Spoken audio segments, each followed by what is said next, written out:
Post independence.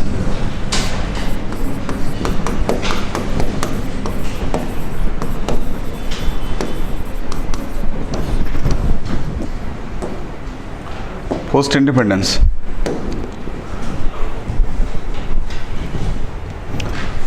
Okay, so India got independence in the year 1947. India got independence in the year 1947. Okay, but the point here is the phenomena which was not took place in the ancient India and the phenomena which was not took place in the medieval India and that was take place in the modern Indian history, that is partition of India. That is partition of India. India divided. The so-called very diversified society of India, known for the religious fermentation, known for the linguistic diversity, and there is so much ethnicity, diversified ethnicity. So that kind of phenomena which was not took place in the ancient Indian history, medieval Indian history and modern, early modern Indian history, there is no place. But that phenomena was took place during the modern Indian history because of the Britishers. That is partition of India. India divided into Pakistan and India. So the event which was not took place in the ancient Indian history, medieval, but why it was took place in the modern Indian history? I told you number of times. The point here is Indian history is history of migrations. I told you, Aryans, who are the outsiders, who entered into India from the Central Asia, and they invaded India. Okay, and after that Indo-Greeks, Scythians, Shakas, Parthians, and even in the medieval Indian history, the Delhi Sultanates, who are also the foreigners, who came from the Central Asia, and the Mughals, who are also the foreigners. But what is the fundamental difference between these foreigners and the Britishers is the Aryans and the so-called Indo-Greeks, Scythians, Shakas, or the Parthians, or including the Muslims, the Delhi Sultanates and Mughals, they treated India as their motherland. Okay, they came into India and they assimilated into Indian society. They are altogether different religions, but they treated India as their motherland. They married to Indian girls. They respected Indian culture, societies, customs, traditions, practices, everything. And they assimilated into Indian society, India, and they never went back. Unfortunately, Britishers never treated India as their motherland. They always see India as there to loot the wealth of India. In this process, they successfully divided the people in the name of religion. Okay, they successfully divided the people in the name of religion. Okay, they inculcated successfully into their minds of the Muslims, that is a sense of insecurity, a sense of alienated feelings. That is, you are not belongs to this society, this part of the country. You are altogether different. Okay, with the policy of divide and rule. Divide and rule policy. This is the worst part of the Britishers, because of which India is partitioned. This divide and rule policy is not even implemented by the Delhi Sultanates, who are the outsiders. Even the Mughals also. They are altogether different religion. Their customs, their traditions, their practices, everything is different. But they never divided the people. Yes, there are some discriminatory practices in order to convert the Hindus into the Muslims, but they never divided the people in the name of religion, which was successfully done by the Britishers. Okay, India, the religious diversity is not the new phenomenon to India. India known for the argumentative traditions. We have the respected, but always we respect the differences. I told you, in the ancient times, I mean to say before pre-Mauryan period, I told you in the age of Buddha, which is also known as, there are 62 religious movements, which is against to the dominant religion, that is Vedic religion, against to the Vedic religion. Okay, Jainism, Buddhism, Charvaka, Lokayata, etc., etc. 62 religious fermentation movements in India, alone in India. But still, we respected the differences. There is no such kind of alienation even to the minority people. Okay, so this kind of religious diversity is nothing new. That is why Indian constitution is product of argumentative traditions. We have the differences. Okay, ఇప్పుడు Indian constitution తీసుకుంటే We start our lines with the we, the people of India. We, the people of India. So the constitution makers thought that, okay, we are adopting the constitution, we are writing the constitution. On whose name we should adopt, we should write. So in the foreigners, I mean to say in the religious society, including the secular societies of the America, so-called Western countries, in the name of Lord. The Lord may be Jesus, in the name of Lord, in the name of Allah, according to their constitution. So they believer of their God. So India also, the constitution makers thinking, in the name of whom? A God metal. In the name of Hindu God, in the name of Islamic God, in the name of Christian God. What does in the name of God we should write? The God may be Islam, the God may belongs to, the God may be Allah, the God may be Jesus, the God may be Hindu God. Okay, but still the constitutional maker not accepted the God also. Because what about the people who are the atheists? Atheist means non-believer of God. Okay, theist, believer of God. Atheist, non-believer of God. Agnostic. Buddha is agnostic. That is, neither accepts the God nor rejects the God. Okay, so even constitutional makers are aware of those kind of people who are the microscopic minority of India. So that's why in the name of people also we are adopted. That is the classic example of secular nature of India. Okay, we the people of India started and reason ade. In the name of God and చెప్పి start చేయొచ్చు. The God may be Jesus, the God may be Allah, the God may be Hindu God, the God may be whatever the God. You are a believer of God. But they thought also the microscopic section of the people who are atheist. In keeping in mind of them, in keeping about them, they started we the people of India. Why we should reference about the God?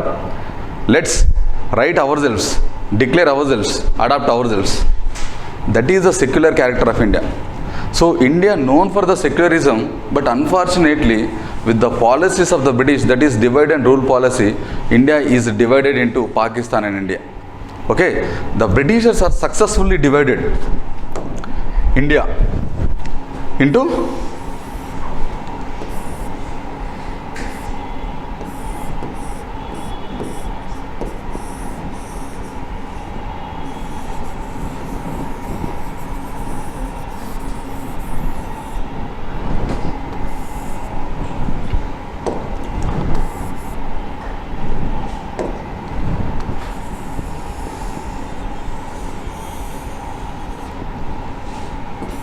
of course Bangladesh.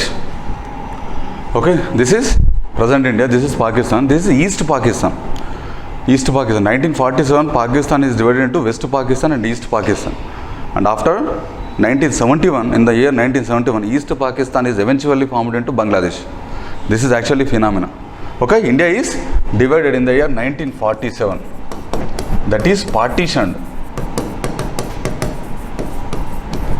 So that's how the Britishers are successful in dividing India, which was not took place in the ancient and medieval, but unfortunately took place in the modern times.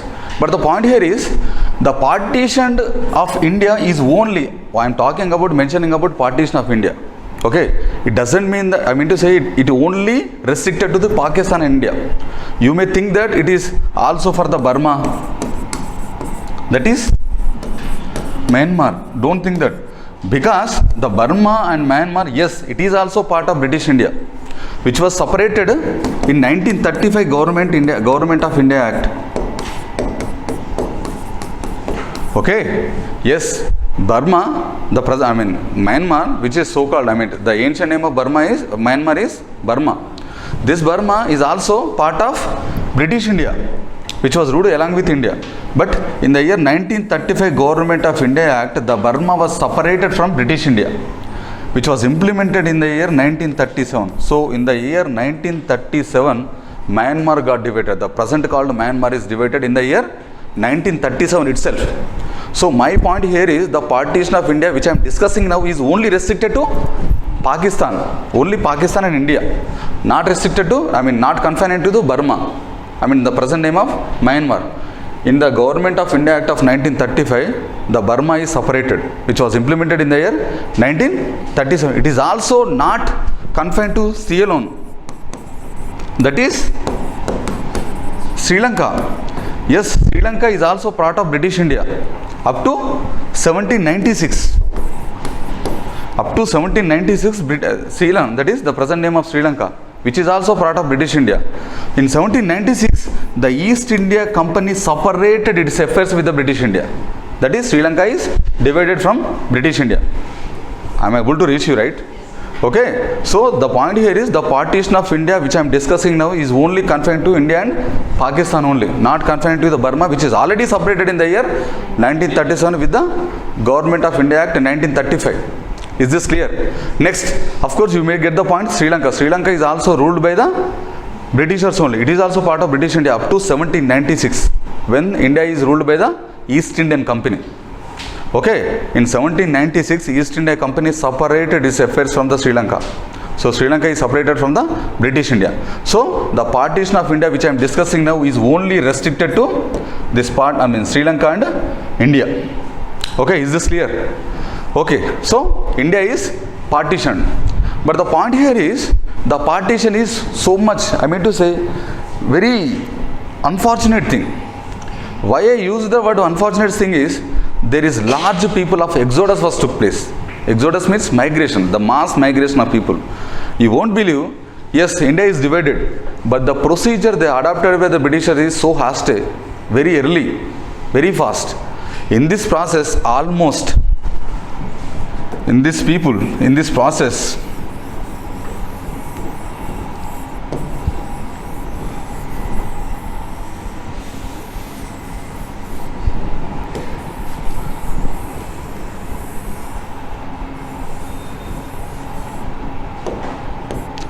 okay, almost 1 million people died, according to government estimation. 1 million people.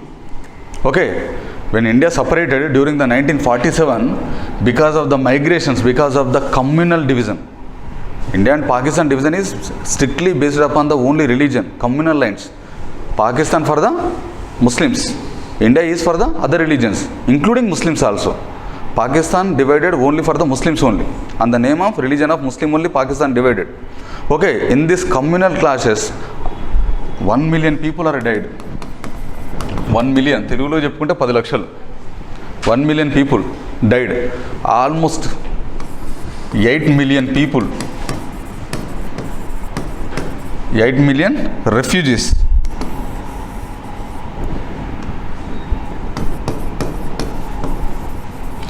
Right, 8 million refugees entered into India. 8 million refugees entered into India. How? From Pakistan, the 6 were migrated to India. The 6, the Hindus. The 6 Hindus migrated from Pakistan to India. And who are traveling to Pakistan? The Muslims. This large scale mass exodus was never took place in entire world history. 8 million people are in the span of 6 months only, in the span of just 4 months, 6 months. Okay, 8 million ante 80 lakhs people are entered into India in the name of refugees. Sharanardhulu antaru kada, atla enter ayana annamata. Okay, but the point here is, a sense of insecurity is there, the people who are residing in India, that is Muslims. When India got independence, the Indian 80% of the people of India are living under below poverty line. This is the challenges which I am discussing now. When India got divided in 1947, the status of India is 80% of the people of India is under the below poverty line. There is only 12% literacy. Just 12% literacy.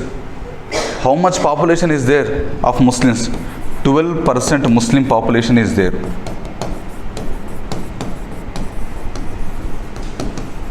12% Muslim population is there. Okay, the literacy rate is just 12%. 12% literacy rate is there. I am talking about India. Okay, this is the challenges of India. This is the challenge of India. So, the migration is, the Sikhs and Hindus are entered into India, and the people of Muslims are migrating to Pakistan. Almost 80 million, 80 lakhs refugees were entered into India, and 1 million people are dead according to an estimates, official estimates only. Okay, so during the state in 1947, the status of India is 80% of the people are under the below poverty line, and there is only 12% literacy, and the population Muslim is 12%. We have to give them a sense of security, a sense of hope for this Muslim population. Obviously, there is sense of apprehension, right, in their minds, because already their nation, I mean to say, in the name of religion, the nation is dividing into Pakistan. So obviously, these people are under the definitely an apprehension. So the present government has to given a sense of security and hope in their minds. This is the very challenging task. Okay, so that's what India. And the point here is, India known for the biggest task for the independent India is the uniting the people. Because a person who is staying in Tamil Nadu, now he should feel that the person who is staying in Jammu and Kashmir or in Rajasthan, that he is also an Indian. Okay, a person who is staying in Manipur or in Tripura, he should feel that who is staying in Gujarat, he should also an Indian. That is a sense of belonging of one.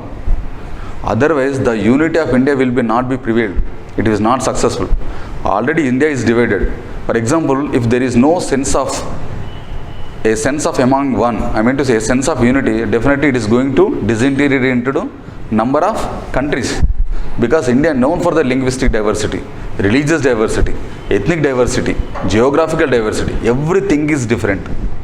Everything is different. Now the present task, the major task for the rulers is to create a sense of unity. అంతే కదా, 12% just నేను ఎంత అన్న literacy rate 12% are only literates. Okay, what about the people of other population? I mean to say the majority people are illiterates. So those people who are illiterates, they are also feels that India is a nation. Okay, now they should feel that it is a nation, and the person who is staying in Tamil Nadu should feel that he also belongs to him. This country belongs to him and me. A sense of belonging of one. Then only the unity will be prevailed, and at the same time unity with the development. So the unity of the people along with the development go in hand. Hand in hand. So a sense of, there is a popular saying that vividha bhash vividha vesh फिर भी अपना एक देश, विविधता में एकता भारत का विशेषता, यही इस देश की भावना है. That means what? వివిధ భాష. ఇలాంటి ఎస్సేలో రాస్తే బాగుంటుంది. ఎస్సేలో స్టార్టింగ్ నేను చెప్పాను కదా, ఎస్సేలో when you're starting regarding any quotes or anecdotes or any story or any about government particular data fact అట్లా రాస్తే ఏంటంటే వెయిటేజ్. మోర్ ఇంపార్టెంట్లీ కోడ్స్కి ఎక్కువ వాల్యూ ఉంటుంది. It is like a pinch of salt to your answer. Okay, వివిధ భాష विविध वेश फिर भी अपना एक देश,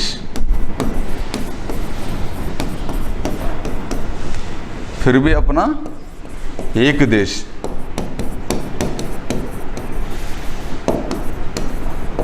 विविधता में एकता भारत का विशेषता.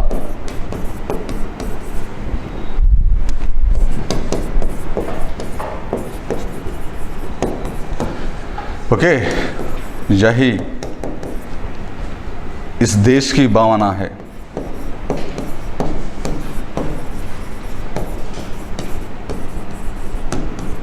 Okay, this is actually the entire diversity of India. That is సింపుల్గా చెప్పాలంటే ఒక లైన్లో unity in diversity I'm talking about.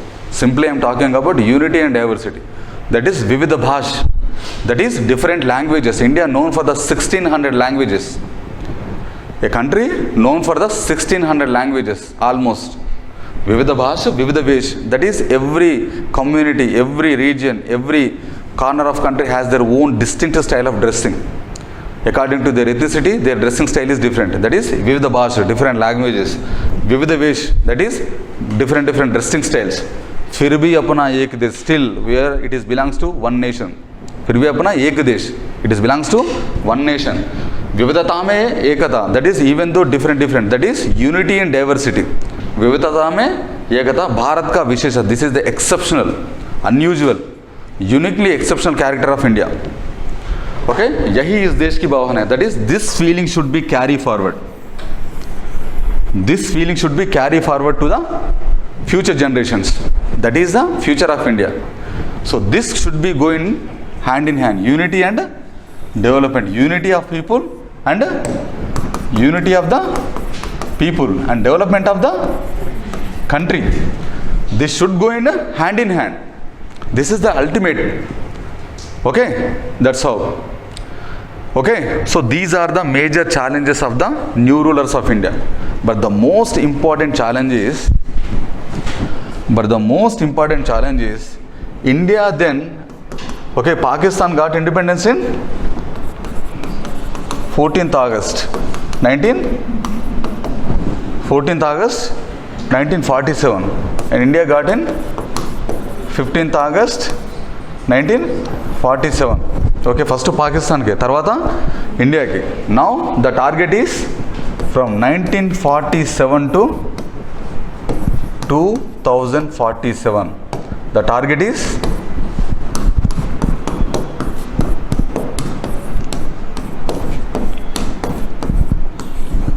Vishwaguru. What is India aspiration now? What is the India aspiration? During the Samruddh Kal, from 75 years to 100 years of independence. 2047 ఎంత అవుతుంది? 100 years of independence. So the target of India is, India should be a developed nation. Not only developed nation, India should be projected as a Vishwaguru. This is the target of India. From 1947, where India got independence, and 2047 ki 100 years అవుతుంది. ఈ 100 years వరకు the aspirations of India, the goal of India, the ambition of India is to become the Vishwaguru to the world. This is what? From 12% literacy, 80% of the population is under the below poverty line, and this is literacy. This is what it, from here to 100% literacy. There is no below poverty line population. Then only India should be a developed country, right? So this is the target. From here to we should reach to here. Answer is Rashna Sare, target is 2047 to be the Vishwaguru of India. That is the aim of India, goal of India, ambition of India. Okay, from 1947 to 2047. Okay, but the first major challenges faced by the Indian rulers when India got independence is the 563 princely states. The 563 princely states. I told you, India ruled by the Britishers, known as British India. But along with it, there are provincial governments. I mean to say, the princely states are there. Princely states.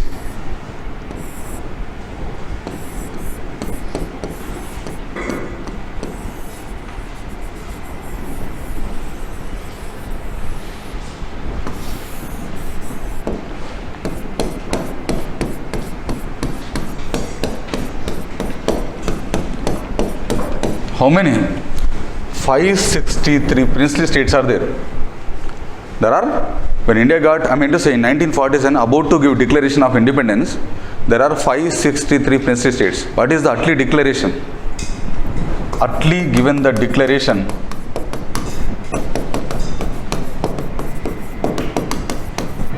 Attlee means Prime Minister of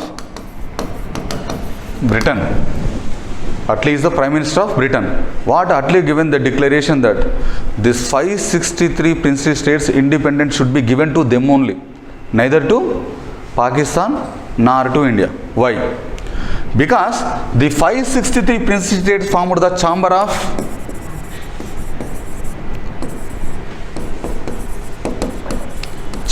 Princely States. There is an organization for them regarding the demands. When I talk about the Britishers, okay, there is a chamber is there. So the 563 princely states have the organization which is known as Chamber of Princely States, which is headed by Maharaja of Patiala. Which is headed by Maharaja of Patiala.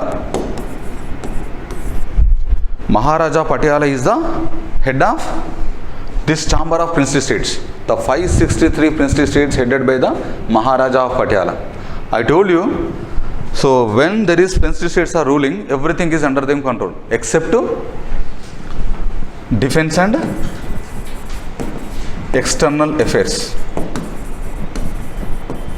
When the Britishers are ruling, the princely states enjoyed their ruling under the Britishers, under the suzerainty of the Britishers only, except to defense and external affairs. Defense should be the duty of Britishers only. External affairs should be the duty in the hands of the Britishers only. So now the Attlee given the declaration that there is option when India got independence, when India is about to give the independence, the option given to the 563 princely states is whether you want to join in India or join to Pakistan. ఎందులో join అయితే అందులోకి ఇస్తాం. లేకపోతే if you want to remain independent, the powers, that is the defense and external affairs, obviously should be handed over to the princely states only. So obviously who deny this? Power never వద్దంటారు. ఈ 563 princely states given the option either to join India or to Pakistan or to remain independent. If you remain independent, obviously the so-called defense and external affairs which was taken care by the Britishers now will be taken care by the themselves only, princely states only. So that option given to the princely states, everybody is obviously they want to become independent only, because obviously they will get the power of defense and external affairs. So everybody is ready to remain independent. They don't want to neither join in India nor to Pakistan. So Attlee declaration is their independence. I mean to say this 563 princely states independence should be given to them only. The princely states power should be transferred to them only. This is the Attlee declaration. అంటే ఆ 563 princely states independence power ఎవరికి transfer చేయాలి? పాకిస్తాన్ కాదు, India కాదు. It should be transfer to them. ఎందుకు? They want to remain independent. They don't want to neither join India nor Pakistan. Okay, so this is the task. And the Jinnah is very much a supporter of 563 princely states. Jinnah want to remain this 563 princely states remain independent because to trouble India. 563 princely states ఇట్లా distribute అయి ఉంటే unity ఉంటుందా? ఉండదు. So Jinnah want that because in order to trouble India, simple. In order to trouble India, Jinnah want this 563 princely states should be remain independent so that India get troubled. Okay, but the point here is the Congress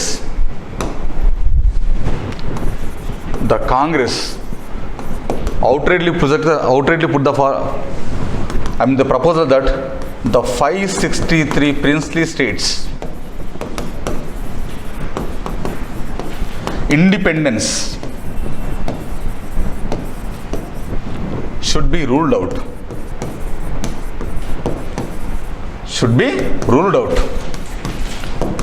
Indian National Congress not accepted because 563 princely states remain, they are spread across the India.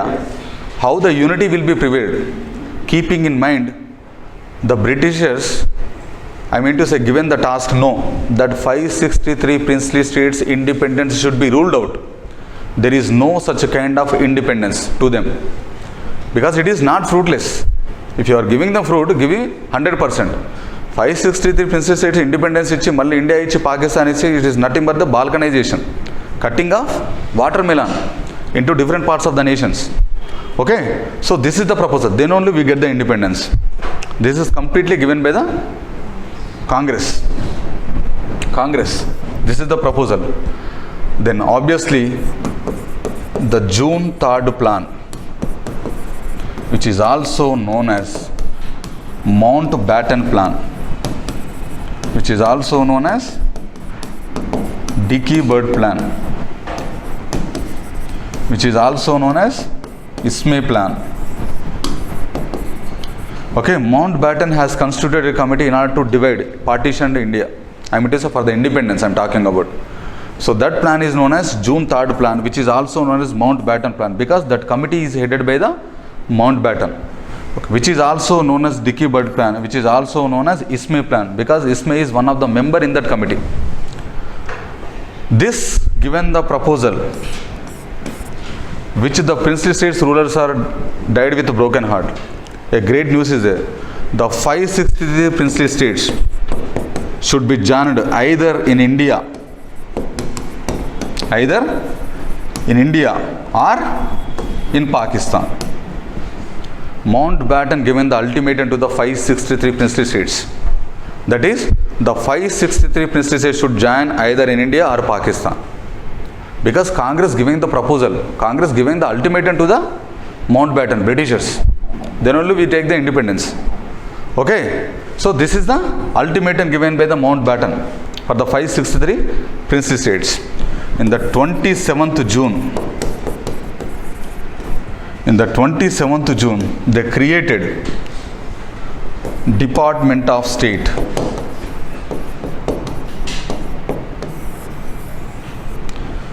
In the 27th June, the government, I am talking about interim government, Indian interim government, before independence I am talking about, they created Department of State.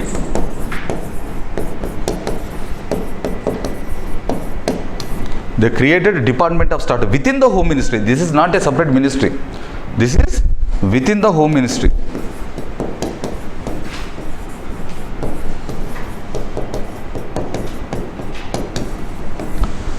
Okay, so in 27th June, they created a separate department known as Department of State, okay, which is under the Home Ministry only, which is headed by the Secretary. And the Secretary name is V.P. Menon. And the Secretary name is V.P. Menon. He is headed the Department of the State. Okay, they created Department of the State within the Home Ministry, which has the Secretary, and the Secretary name is V.P. Menon. The exclusive duty of this Department of State is to unite the 563 princely states into Indian Union. That is the task given to the V.P. Menon. That is for the Department of the State. So V.P. Menon adopted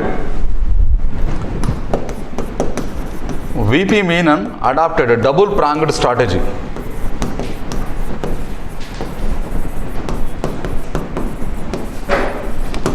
V.P. Menon adopted a double-pronged strategy. What strategy?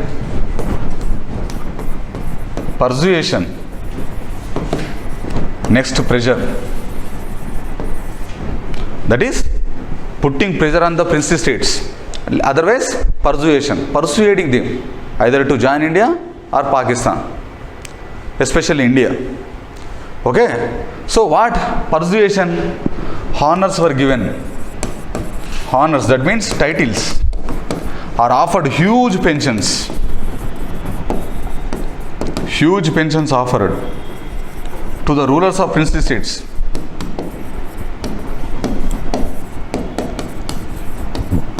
To the rulers of princely states, either to persuade or to pressure.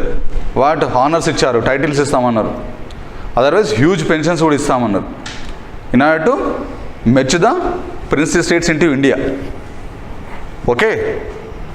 And the most, there is an important person is there who is actually responsible for the unity, I mean to say merging of many 563 princely states into India, whose name is Sardar Vallabhbhai Patel. Sardar Vallabhbhai Patel,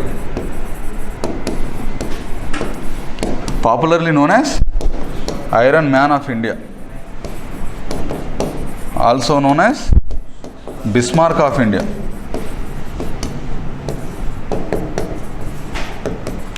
Also known as Bismarck of India. Sardar Vallabhbhai Patel, popularly known as Iron Man of India for his strong decisions. Popularly known as Bismarck of India, because Bismarck is a person in the world history, I mean, who is responsible for the unification of Germany with a single-handedly. The Germany unification was took place with the single person known as this Bismarck. So obviously we have the habit of attributes our personalities with the Western personalities. ఎవరైనా సరే మన personalities great అయిపోతే we'll compare them with the western personalities. So that Bismarck who is responsible for the unification of Germany is given the epithet to the Sardar Vallabhbhai Patel. Okay, he took very hard decisions. Seriously, he took very hard decisions in order to unite the princely states into India, Indian Union. Okay, more or less, almost all princely states were united. More or less, almost all princely states were united except except 3. One is Junagadh, Kashmir, next Hyderabad state. Except these 3 princely states, remaining all princely states were successfully united into the Indian Union by the Vallabhbhai Patel and VP Menon. The task given to VP Menon and Sardar Vallabhbhai Patel was successfully implemented, except these 3. After August 15, 1947, these 3 princely states were not united with India. August 15, 1947 తర్వాత కూడా Junagadh, Kashmir, Hyderabad state not united into India. Now obviously the task is to pressurizing them or persuading them again to unite with India. So the first task of the rulers is to unite the Junagadh into India. Junagadh, which is located in Kathiawar Peninsula. Junagadh exact location, if you ask me, here, this is Gujarat. If this is Gujarat, this is Kutch Peninsula. And this is Kathiawar Peninsula.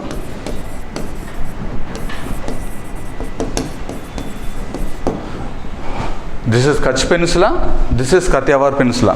This Junagadh located on the banks of it is a coastal princely states located in the Kathiawar Peninsula. Okay, Junagadh. Okay, the majority people are, the Junagadh majority people are Hindus. And the Nawab, that is the ruler, is Muslim. Okay, I am talking about Junagadh princely states, which was not united into Indian Union after the August 15, 1947 also. Okay, so the majority people are Hindus in the Junagadh princely states, and the ruler, that is the Nawab, is Muslim. He approached Pakistan. The ruler approached Pakistan and asked the Pakistan to unite Junagadh with Pakistan. He is taking the steps with Pakistan to unite Junagadh with Pakistan. Meanwhile, the Prime Minister of Junagadh, whose name is Shah Nawaz Bhutto,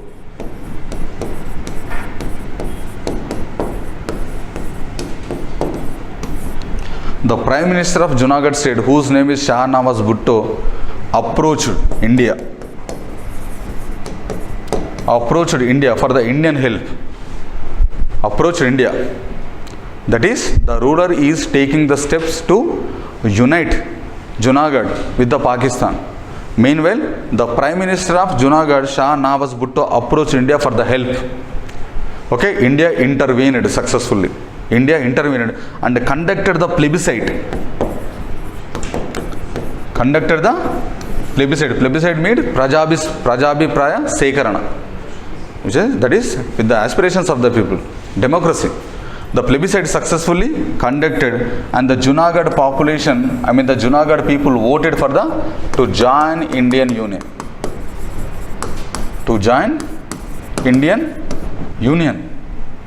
And the Junagadh is successfully integrated with Indian Union. Okay, Junagadh is successfully integrated with the Indian Union. Okay, next, Kashmir. Okay, next is Kashmir.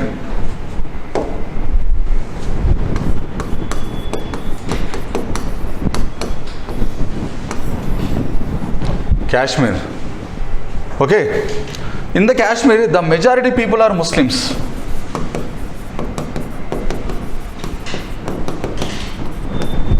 Okay, in Kashmir, the majority people are Muslims, and the ruler is Hindu. Whose name is Maharaja Hari Singh. Maharaja Hari Singh is the ruler. He is Hindu. He want to remain independent. He don't want to join neither in Pakistan nor in India. So he remained independent. There is no disturbance from him. Okay, but the point here is there is a party known as National Conference. National Conference, which was headed by a person known as Sheikh Abdullah.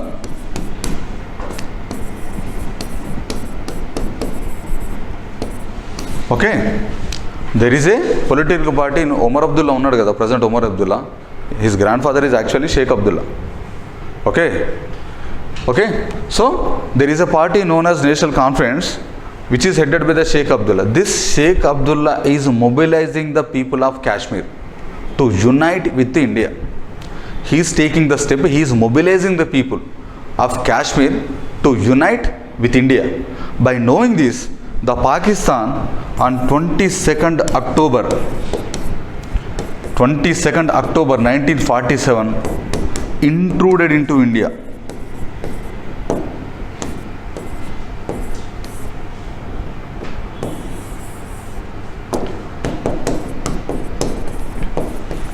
Intruded into India. Okay, actually Maharaja Hari Singh want to remain independent. There is no disturbance. He don't want to neither join in Pakistan or in India. But the point here is the major political party, the very dominant party of the Jammu and Kashmir is National Conference, which is headed by the Sheikh Abdullah. This Sheikh Abdullah is mobilizing the Kashmiri people to unite Kashmir with India. He is considering the people opinion. He is conducting a mass conferences to persuading the people, to mobilizing the people to unite with India. Knowing this, the Pakistan intentionally on 22nd October 1947 intruded into Jammu and Kashmir. Intentionally. Okay.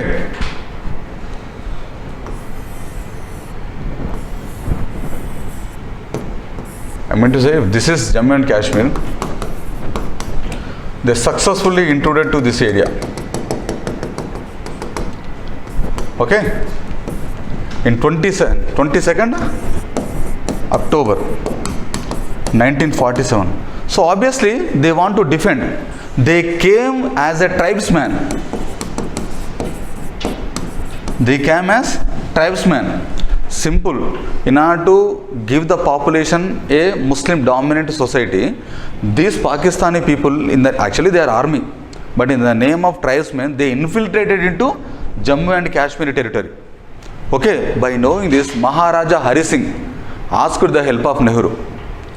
Maharaja Hari Singh asked the help of Nehru to help him. But the Nehru reluctant to help him because you are not part of India. So obviously it is nothing but the external help, which I don't have the authority. Nenu ela help chesta annadu. Then Maharaja Hari Singh on 26th October signed instrument of accession.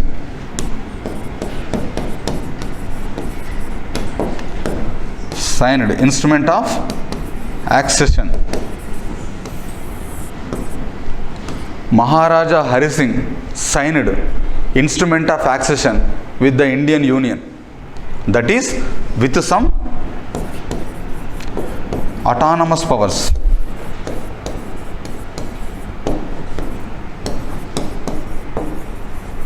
With some autonomous powers. అర్థమైందా? So after intruding of Pakistan army in the name of tribesmen entering into Jammu and Kashmir, the people of, I mean to say, the Maharaja Hari Singh, who is the ruler of Kashmir, approached Nehru for his help. But Nehru reluctant to help him because you are not part of India. It is not my cup of tea. So obviously it is an external affairs. It is not part of India. Then Maharaja Hari Singh signed instrument of accession with the Indian Union. That is, Kashmir is indirectly part of India with some autonomous powers to gain its autonomicity. With some autonomous powers, the Maharaja Hari Singh signed instrument of accession. Then India intervened. But after that, the so-called occupied Kashmir, this is known as Azad Kashmir by Pakistan. This is known as Pakistan ఏమంటే దీన్ని ఆజాద్ కాశ్మీర్ అంటది, అంటే స్వతంత్ర కాశ్మీర్ అని. India ఏం claim చేస్తుంది దీన్ని? Pak occupied Kashmir అంటది. పాక్ ఆక్యుపైడ్ కాశ్మీర్ అంటే పాకిస్తాన్ ఆక్యుపై చేసిన కాశ్మీర్ అంటది. Okay, this is referred as Azad Kashmir అంటే స్వతంత్ర కాశ్మీర్ అని చెప్పి పాకిస్తాన్ చెప్పుకుంటుంది. ఇండియా ఏమని చెప్పుకుంటుంది? This is Pak occupied Kashmir అని చెప్పుకుంటుంది. Okay, but the blunder committed by the Nehru here is as after signing of the instrument of accession by the Jammu Kashmir ruler that is Maharaja Hari Singh, but still with the advice of Mountbatten. Still up to July 1948, the Governor General of India is Mountbatten only. Okay, even India got independence also, the Governor General of India up to July 1948 is Mountbatten only. Mountbatten was succeeded by C. Rajagopalachari, the first and last independent Governor General of India. Independent India, first and last Governor General of India is C.R. Chari, C. Rajagopalachari, popularly known as Rajaji. The first and last Governor General of Independent India.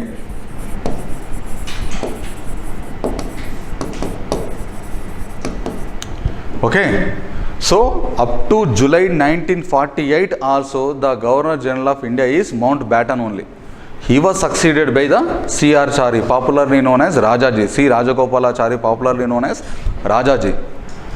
Okay, he is the first as well as the last Governor General of Independent India. Okay, so this post was carried up to 1950. So 1950 వరకు governor general of India ఎవరు? C Rajagopalachari. In 1950 this post was abolished and they created President C.R. Chari, the first recipient of Bharata Ratna. 1954లో Bharat Ratna ముగ్గురికి ఇచ్చారు. In 1954, the Bharata Ratna conferred for 3 people. One is Sarvepalli Radhakrishnan. Next is C.V. Raman. Next, third person is C.R. Chari, C. Rajagopalachari, popularly known as Rajaji. Okay, the first, these 3 people are awarded with the Bharata Ratna in the year 1954. Okay, so the point here is, with the advice of the Mountbatten, the Nehru committed 2 blunders here, which is created the irreversible damage to the India. Which is created irreversible damage. Okay, with the advice of him, with the advice of Mountbatten, he advised Nehru, and Nehru followed. What is the 2 advices? What is the 2 blunders committed by Nehru is, first one, he declared ceasefire. He declared ceasefire, that is Kalpula Viramana, because already people are entered. Okay, already people are entered here, but still on the advice of Mountbatten, Nehru declared ceasefire, no Kalpul. That means even these people are stayed here, but still he declared ceasefire. Next, the Mountbatten advised him write a letter. He wrote a letter to UNO to intervene in this issue.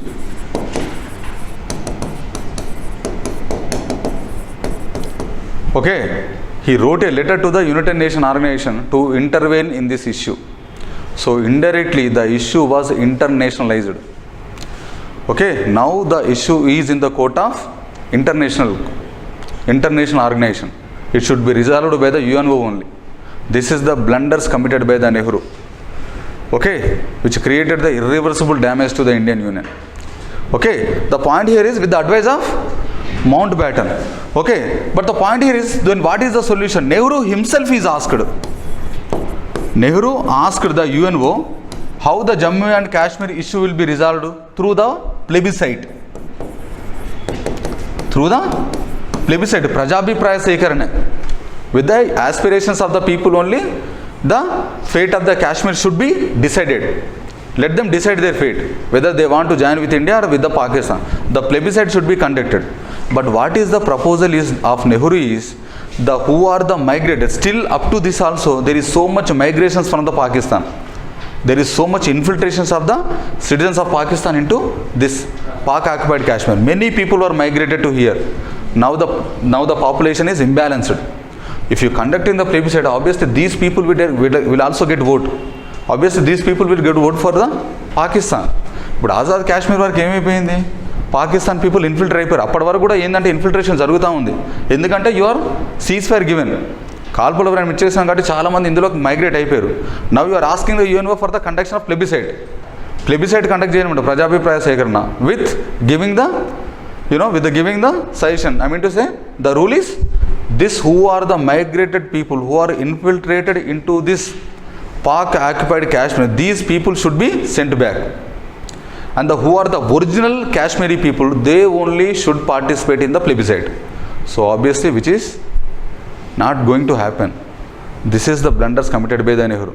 So the government is asking for the plebiscite with the provision of the who are the infiltrated people entering into Pak-occupied Kashmir should be sent back.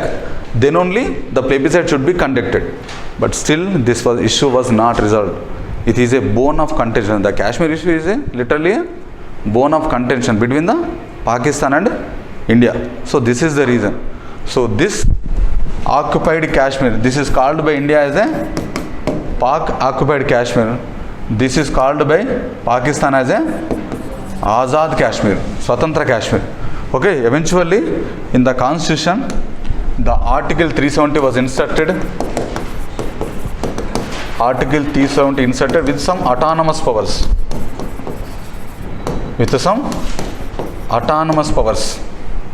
Okay, defense, external affairs should be taken care of by the India with some autonomous power. Ultimately, this Article 370 was abrogated in 2019. Article abrogated, that is removed from Indian Constitution. That is, Jammu and Kashmir is completely united into India. And the Kashmir in 2019, the abrogated 370 article. And Kashmir is divided into, Jammu and Kashmir is divided into Jammu and Kashmir and Ladakh. Both are UTs, Union Territories. The largest Union Territory in India is present Ladakh.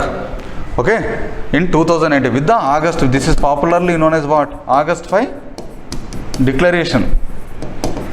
Abrogation of Article 370 is popularly referred as August 5 Declaration. August 5 Declaration is related to abrogation of Article 370. అంటే Article 370ని తీసేయడం, అంటే that is abrogation, కొట్టేయడం అన్నమాట. అంటే nothing but అంటే what ever the autonomous provisions, A separate provisions with respect to Jammu and Kashmir ఉన్నాయో అవి తీసేయడం అన్నమాట. Okay, but eventually this August 5 Declaration was rejected by the China, Malaysia, Turkey countries and obviously Pakistan also. The only three countries who are not supported the abrogation of Article 370 is China, Turkey, next Malaysia, of course Pakistan also. Okay, so with this Jammu and Kashmir issue is resolved. Okay, for namesake. Okay, it is resolved. Next, Hyderabad state. Next, Hyderabad state. Next, Hyderabad. This is the biggest princely states. This is the biggest princely states of all 563 princely states, and this is ruled by the Nizam.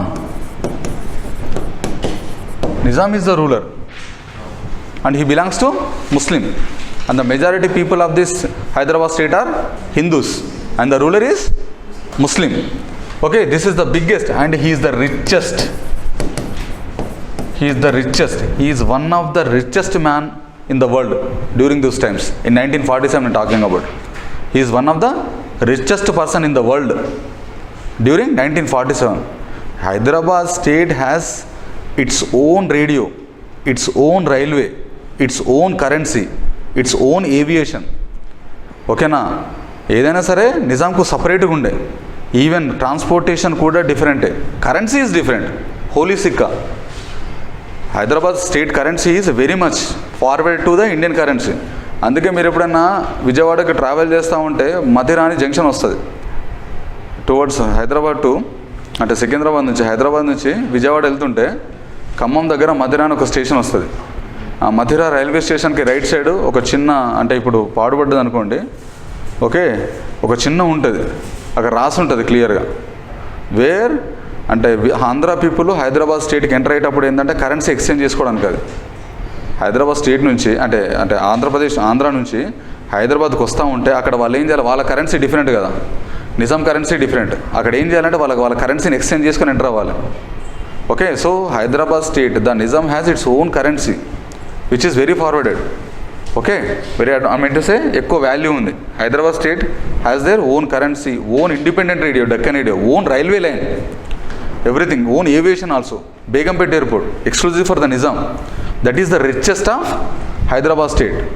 But he want to remain independent. He want to remain independent. He don't want to neither join India nor Pakistan. He want to remain independent. Okay, but the point here is the Hyderabad State Congress,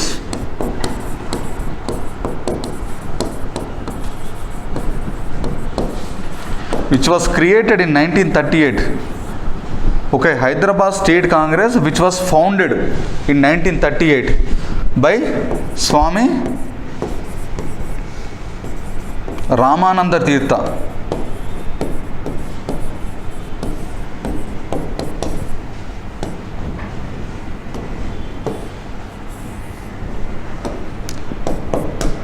By Swami Ramananda Tirtha. The Hyderabad State Congress was founded in the year 1938 by Swami Ramananda Tirtha. It conducted a movement known as Join Indian Union.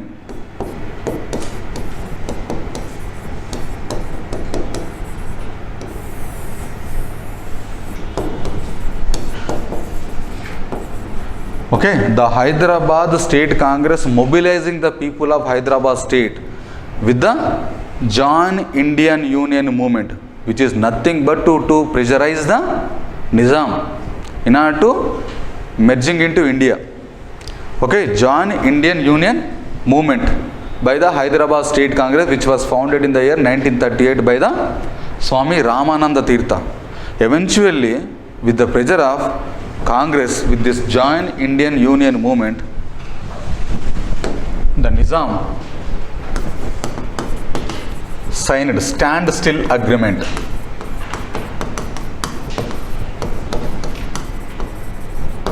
Standstill agreement.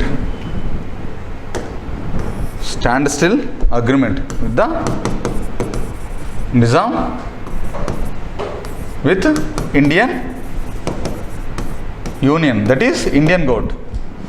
The standstill agreement was signed by the Nizam with the Hyderabad with the Indian Union, with the pressure of Congress,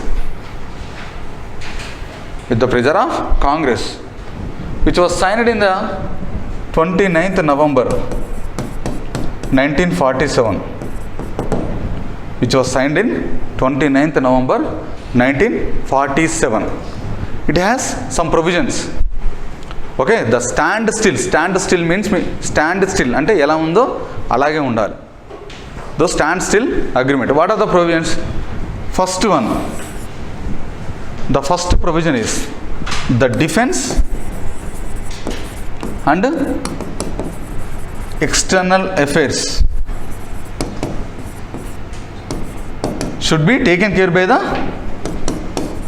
Indian union. Okay, standstill agreement provisions చెప్తున్నా. Okay, so Hyderabad state, that is Nizam government, should not hold the defence and external affairs with them. It should be surrendered to Indian Union. And the British, I mean to say, the Hyderabad state will possess a agent general post. Okay.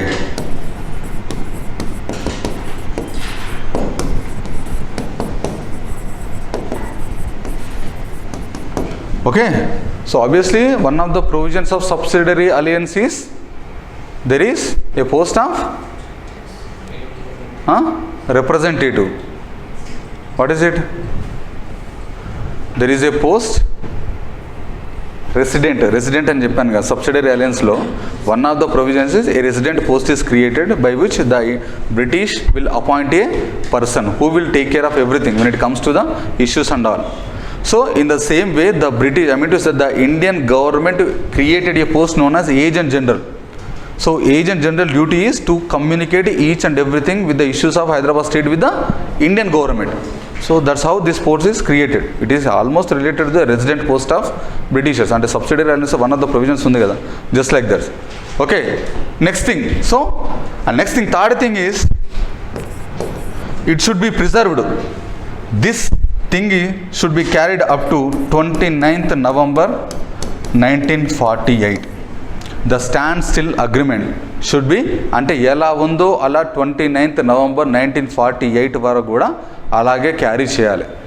So this is the agreements under the standstill, the major things.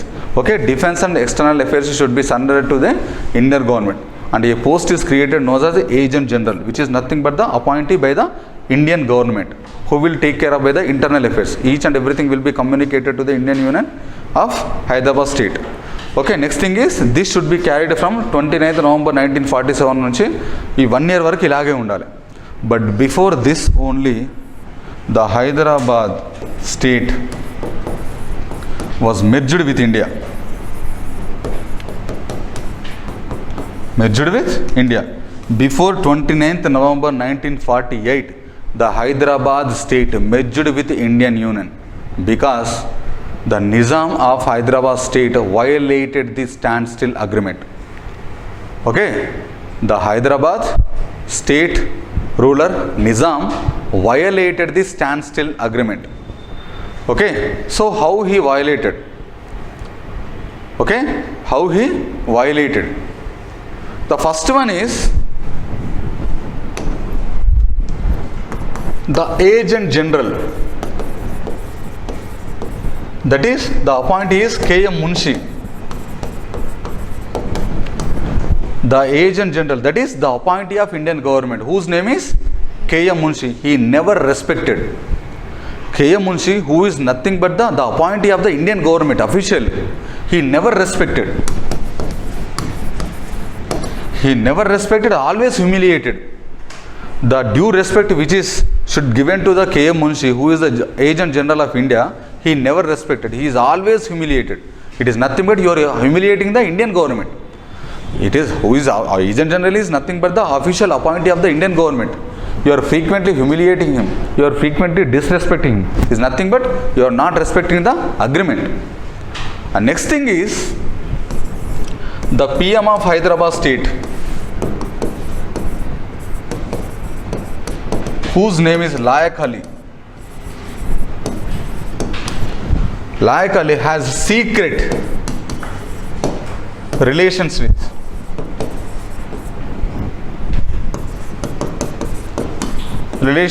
Pakistan PM, whose name is Liaquat Ali. Okay, it is Layak Ali who is the PM of Hyderabad state and Liaquat Ali is Prime Minister of Pakistan. Okay, according to one of the provision of standstill agreement is the defense and external affairs should be the taken care of by the Indian government, but he is in secret relations with the Pakistan PM. That is, he is taking the frequent meetings how to unite Hyderabad state with the Pakistan, with the secret relations, with the secret meetings, nothing but the violating the standstill agreement. And next thing is his gathering arms and ammunitions.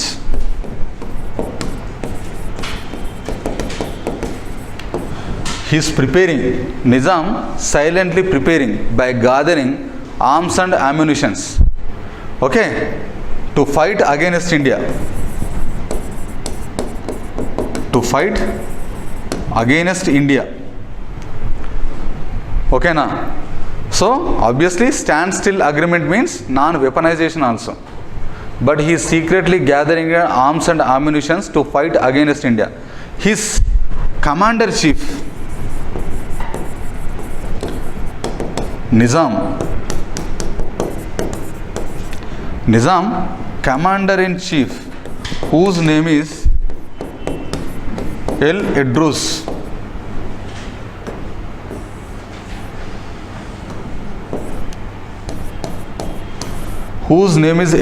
visited France and Czechoslovakia also. He visited France and Czechoslovakia. Okay, for what? To gather the arms and ammunition for the trade deal of weapons. Okay, the commander-in-chief of Hyderabad state, that is Nizam, commander-in-chief, whose name is El Edrus, is visiting the Europe, especially the France and Czechoslovakia for the arms trade, for the arms deal, with the worth of 5 crore. I mean to 1947 లో 5 crore గురించి మాట్లాడతాను. So he is gathering arms and ammunitions to fight against India. And the next important thing is, the Hyderabad Nizam listened to the words of Jinnah. Okay, are you ready and right?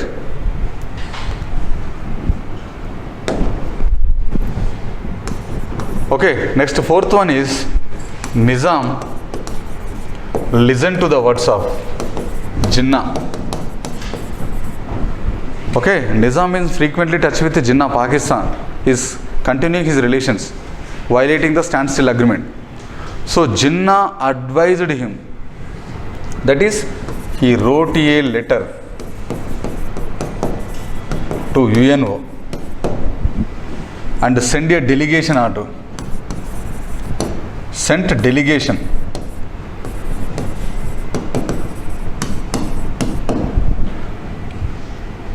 Sent delegation to UNO.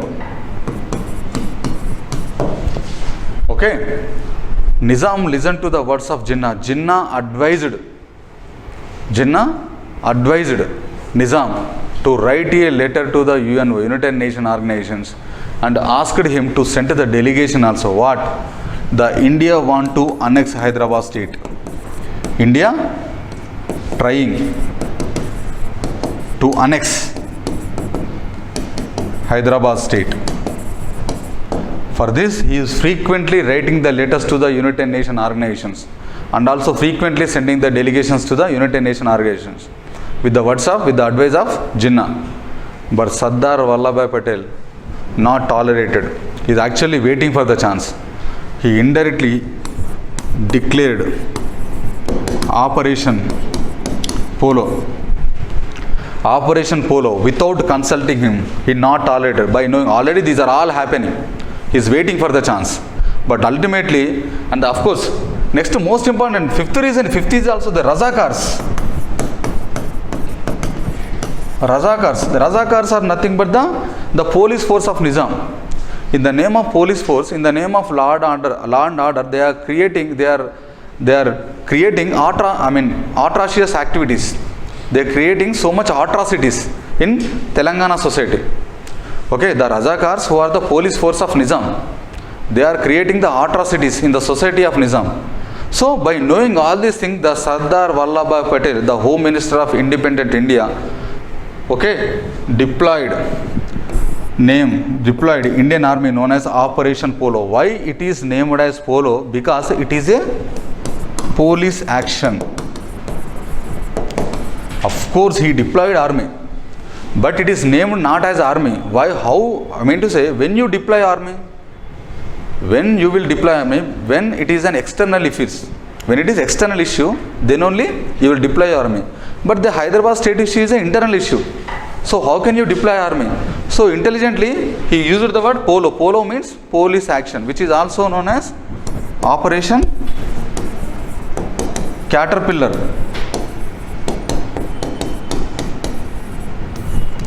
Operation Caterpillar. Operation Polo is also known as Operation Caterpillar. Okay, within the span of just before 5 days only, the Hyderabad on 17th September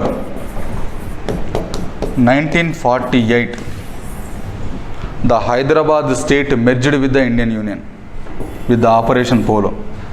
Are you understood, right? Why it is named as Polo? Because it is a police action.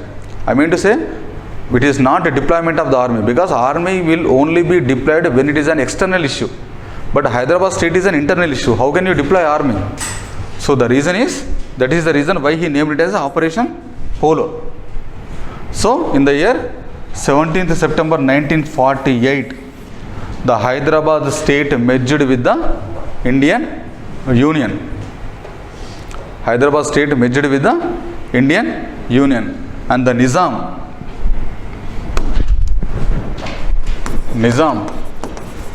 given the status of Raj Pramukh. Nizam given the status of Raj Pramukh. Raj Pramukh means nothing but the governor. Okay, Raja Pramukh is nothing but the governor. He given the post of governor.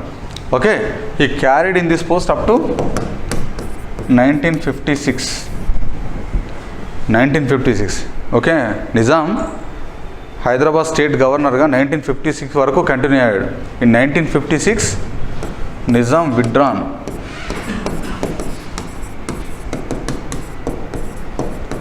withdrawn complaint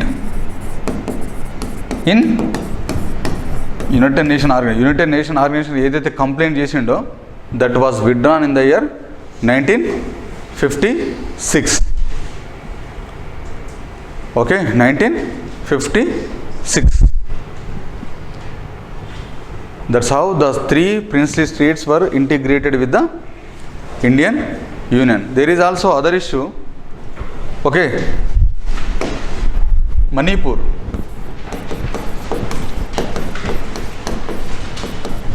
There is small mention is required for here. Manipur. Okay, Manipur before few days of independence. Before few days of independence, the ruler of Manipur, whose name is Maharaja Bodha Chandra Singh,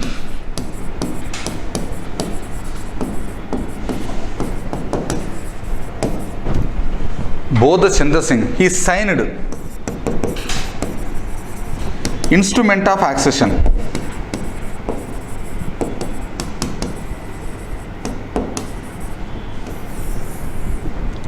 Okay, before just a few days before the independence, the Manipur Maharaja, whose name is Bodha Chandra Singh, he signed instrument of accession. Post independence ఉండేది చాలా తక్కువ portion, 1-2 questions వస్తాయి. Entire modern age చదివితే 4 questions వస్తాయి, post independence చదివితే just 2 questions వస్తాయి minimum. At least 1 question డెఫినెట్గా వస్తాయి, వెరీ తక్కువ పోర్షన్. దట్టు ఏదైతే బుక్కులలో ఉన్నదో ఇట్లాంటి ఇంపార్టెంట్ ఇష్యూస్ వస్తాయి, ఎందుకంటే ఎప్పుడు లైమ్ లైట్లో ఉంటాయి. కాశ్మీర్ ఇష్యూ లైమ్ లైట్లో ఉంటాయి, హైదరాబాద్ అయినా సరే ఎప్పుడు లైమ్ లైట్లో ఉంటుంది. బికాస్ ఏదైనా సరే అంటే ఇండిపెండెన్స్ సెలబ్రేట్ చేసుకుంటే 17 సెప్టెంబర్ అఫీషియల్గా ఈ గవర్నమెంట్ చేస్తే వాళ్ళేమో వేరేజ్ చేస్తారు, ఫార్మేషన్ చేస్తారు. So it is always in the lime light. Okay, so he signed instruments of accession with some obviously some autonomous powers, with some autonomy. Okay, but the people forced him, with the people, okay, with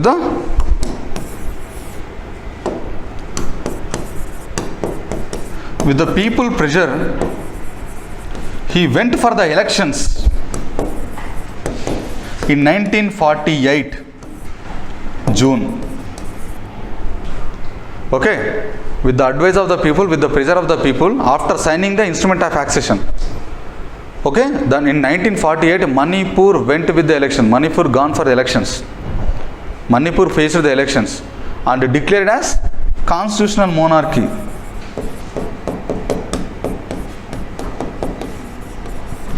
Declared as constitutional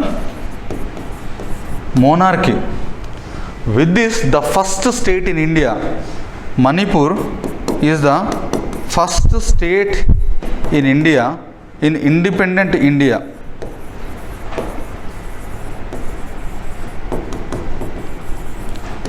faced elections with basis of universal adult franchising. Very, very important point. Universal adult franchise. Manipur is the first state in India which faced the election on the basis of universal adult franchise. ఇండియాలో first elections ఎప్పుడు జరిగినాయి? In 1950. Before 1950 only in the year 1948 Manipur faced the elections based upon the universal adult franchise. This is the first state in India which went for elections in independent India. Okay, Manipur is the first state in independent India which went for election on the basis of universal adult franchising. On the basis of universal adult franchising. So obviously elections were happened. So what elections happened and assembly is created. Assembly is created. There is so much resentment in the assembly. That is many people, I mean to say, some members don't want to merge Manipur with India. Some people don't want, I mean to say, some representatives in the assembly don't want to merge Manipur with the Indian Union. But the Congress successfully persuaded the Maharaja Bodha Chandra Singh. Okay, without consulting the assembly, without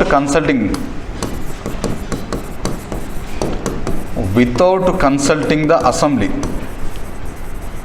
because already elections were held. Elections అయిపోయినాయి, అసెంబ్లీలో representatives ఉన్నారు. అయినా సరే the Congress leader successfully persuaded the ruler of Manipur whose name is Maharaja Bodhchandra Singh and he signed merger agreement with Indian union.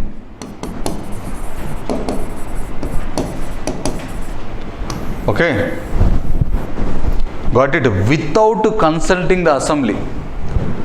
Okay, so not, the point here is which was not happened according to the democratic way. Simple point అదే కదా. Elections were held, assembly created, people representatives are there. Congress persuaded the king to sign the merger agreement with the Indian Union in 1949 September without consulting assembly is there, people representatives is there. So not passing any proposal, not passing any resolutions, the Maharaja Bodha Chandra Singh, without consulting assembly, without mentioning about them, without asking them, he directly signed the merger agreement with Indian Union. Okay, so that's why Manipur is still a kind of bone of fire, I mean to say a kind of unrest is there because the merger with India was not taken in a peaceful manner. ఎందుకంటే already democratic elections వేళ జరిగినప్పటికీ assembly ఉంది, people representatives ఉన్నారు. That is before joining him you would have consulted the assembly. It should be a democratic way. So that's why still the repercussions are there in Manipur. Okay, that is which the unrest is still prevailing. Okay, that's all about the state formation. Next, linguistic organisation of India. Linguistic reorganisations of India. Linguistic reorganization of India. After princely states merging, next linguistic reorganization of India. Okay, so language is the very integral, very crucial component of the culture. Okay, so if you know the language of a person, obviously it is easy for you to understand his pain, emotions and everything. So obviously same kind of language people will unite easily when compared to the other things. Okay, so language is inextricably linked to the culture, which is an integral crucial component of the culture. So obviously Britishers, actually the Indian National Congress members want to linguistic mosaic. Linguist mosaic province creation, which led to integrity and union of India. Okay, same kind of language ఉన్న పీపుల్ని unite చేస్తే తెలియకుండానే unity integrity అనేది prevail అవుతుంది అని చెప్పి Congress members believe చేసేది. But of course Britishers are never implemented it, may never followed it. Okay, but the point here is the first linguistic provinces creation demand was first raised by Tilak. Tilak during Home Rule movement. During Home Rule movement in the year 1916, for the first time, Tilak given the proposal to the people. During the Home Rule movement, Tilak promised to the people, Tilak asked the Britishers for the linguistic based creation of states. For the first time officially with the movement of Home Rule movement, Tilak asked the British government for the linguistic states creation. Okay, and next, even officially in the year 1920, Indian National Congress members promised the people of India. Okay, Indian National Congress members in 1920 itself promised the people of India that after they get independence,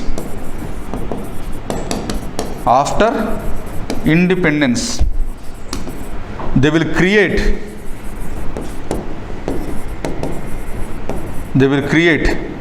linguistic provinces. They given the promise. Nehru officially given the promise. In 1920, Indian National Congress members given the promise to the Indian people that after independence, after we came to the power, definitely we will going to implement the linguistic based creation of India. Languages based mida we will create states. Okay. But the point here is, the exceptionally unique thing is the Andhra state. The Telugu people problem.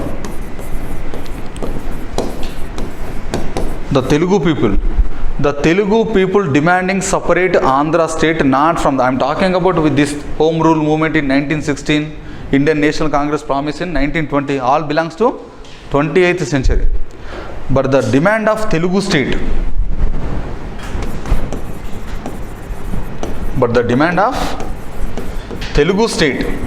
is there from the 19th century. The demand of Telugu state, the linguistic based creation of the state, especially from the Telugu people, is there from the 19th century. 19th century nunche linguistic province, especially Telugu people demand undi for the separate Telugu state from the Madras province.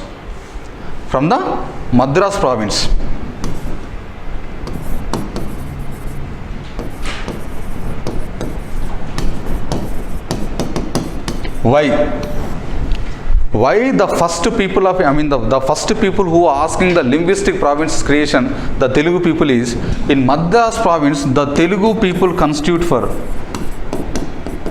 40%. The Telugu people constitute for 40%, but they represented only 8%.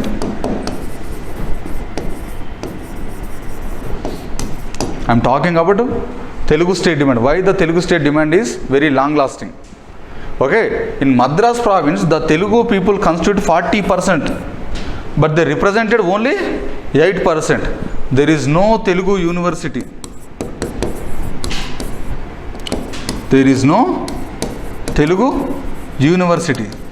And Telugu treated as second language.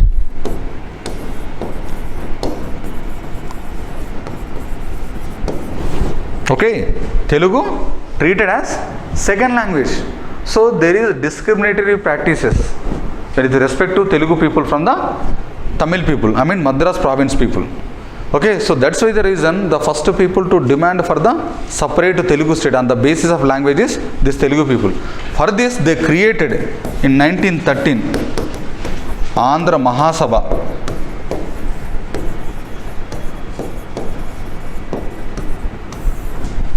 In 1913, the Telugu people created Andhra Mahasabha. Okay, after 4 decades long struggle, in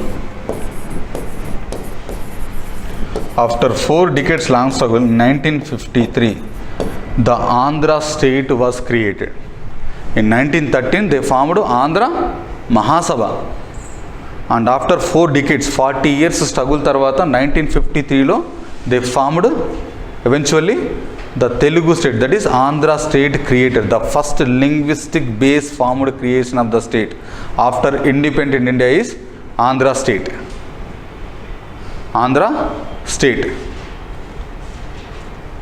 Okay, but how it was happened? Actually, after independence, okay, after independence, there is huge demand for linguistic states. Okay, overall story like vinandi. After independence, there is huge demand from the Indian states. Not only from the, of course, there is so much pressure from the Telugu people and as well as from the other regions of India, Marathi, Kerala, Karnataka, Punjab, all these regions are demanding for the linguistic provinces creation of the states, but especially from the Telugu state is high, that is Andhra state is high. So Nehru asked the, in 1948, Nehru asked, which one? Constituent Assembly. Okay, అర్థమైందా? అప్పటి వరకు కూడా head ఏంటి? Constituent assembly. Because we are adopted the constitution in 1950. The first formed government in 1950 only after elections. So Nehru who is the interim prime minister of India. Okay, interim government is established. So the interim government, the head Nehru asked the constituent assembly to do something for this. Because we are already promised in 1920, there is huge demand from the people. In order to fulfill their aspiration, it is our duty.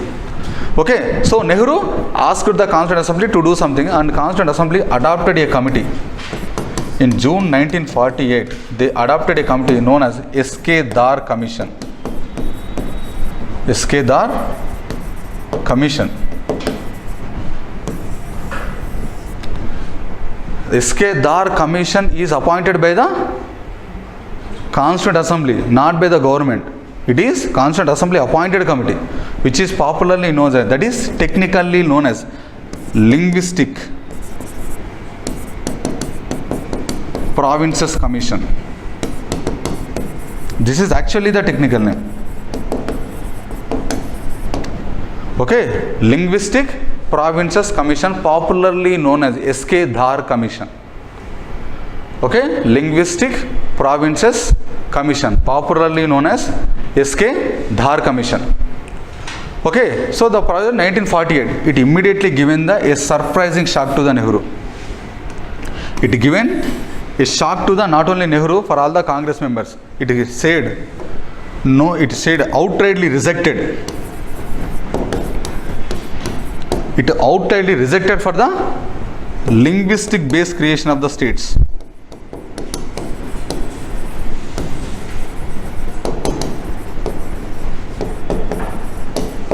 It outrightly rejected the linguistic based creation of the states. So everybody is shocked. Actually, people are asking the linguistic provinces creation. There is huge protest struggles from the people side in order to formation of the linguistic based creation of the states. But the S.K. Dar Commission, which is appointed by the Constituent Assembly, is outrightly rejected for the formation of linguistic province creation of the states.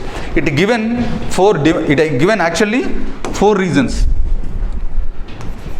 4 bases for creation of states. Okay, now the S.K. Dar Commission is outrightly rejected for the linguistic provinces creation. Then how the state should be created? It given 4 bases, that is 4 points. 1, it have geographical contiguity.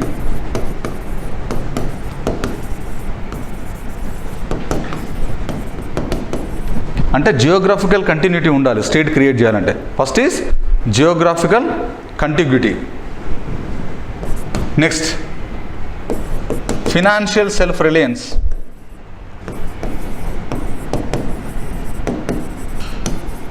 Financial self reliance. Next administrative viability.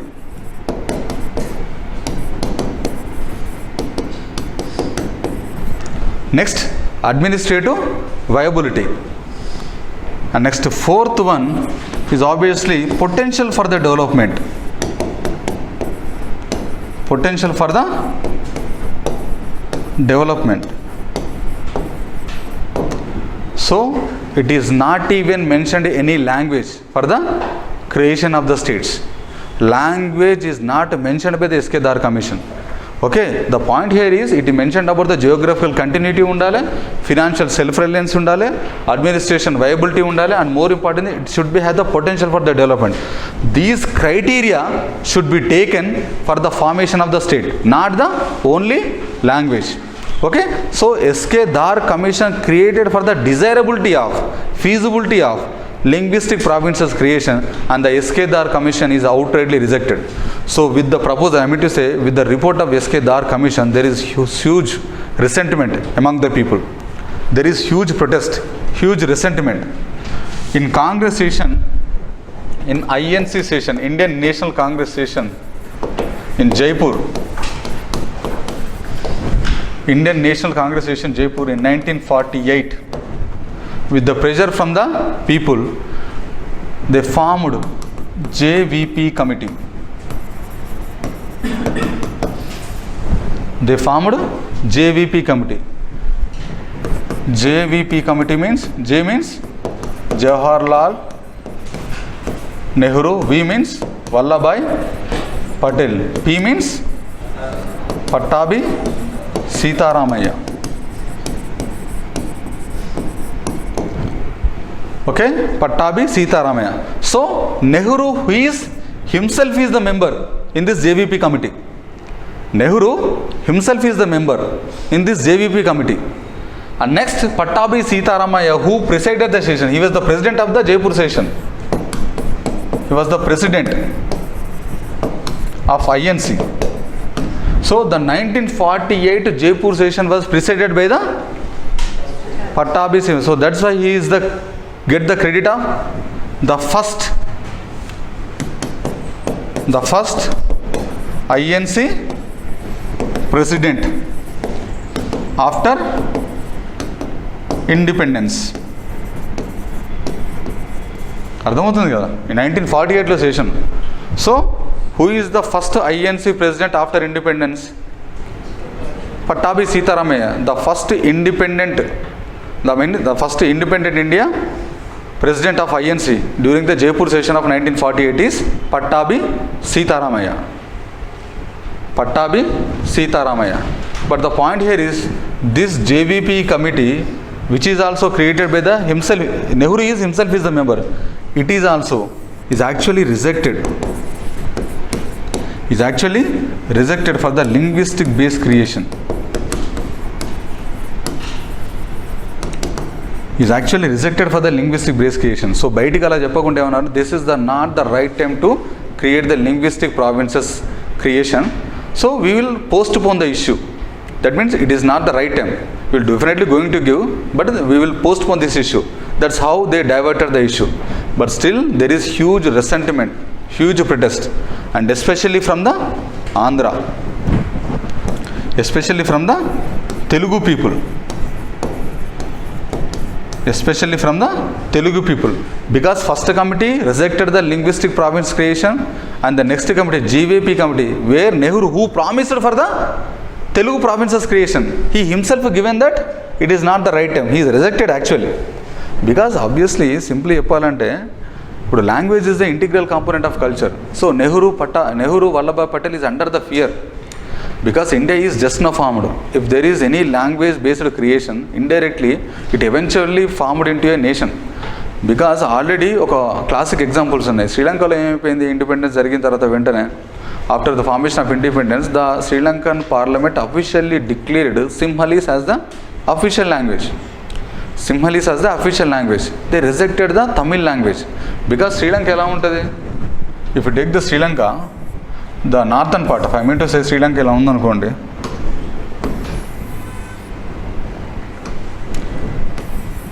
So the northern part is dominated by the Tamil people. Jaffna province ఇదంతా ఎవరు ఉంటారు, migrated from the Tamil Nadu నుంచి ఇక్కడ carried, they are the settlers of Tamil. So the Tamil language is majorly spoken in northern Sri Lanka. But after independence, the Sri Lankan parliament officially, the forcefully formed the official language of Sinhalese. So Sri Lanka formed the official language of Sri Lanka is Sinhalese. So forcibly inculcated into their minds of northern Sri Lankan people. That is, they rejected the Tamilian people, which led to the formation of LTTE, Liberation of Tigers Tamileelam, which literally haunted for 40-50 years the development of Sri Lanka. ఒకనొక టైంలో మాల్దీవ్స్ను కూడా military Koop చేసేంత chance వచ్చింది. But of course eventually with the help of India, with the operation of Pawan, Maldives were saved. Otherwise Maldives will be into the hands of LTT Prabhakaran. ఓకేనా? LTT is the product of, actually the language issue. Language is actually issue. Where the Sri Lankan parliament officially passed the Simhali is the official language. They are not recognized. So what the Tamilian, I mean to say the Northern Sri Lankan Tamilian MPs, what the, if you are not recognizing our language, indirectly you are not recognizing our culture. So this is not a resolution of all the democratic aspirations. You are forcibly forming the national language on us. So which led to the formation of LTT, which literally haunted the development of Sri Lanka for the 40-50 years. And the best example is Bangladesh. How the Bangladesh is formed in 1971? Because the West Pakistan is forcing the official language Urdu on East Pakistan. That is the present so-called Bangladesh, the so-called East Pakistan. Why the Bangladesh people are shown very much affinity towards the Bengali? They like more than Urdu, they like Bengali. And the Pakistan officially declared Urdu is the official language, and they are pressuring the people in the name of language, which eventually led to the formation of Bangladesh. Russia అయినా సరే 17 కంట్రీస్గా విడిపోయింది forceful inculcation of Russian language.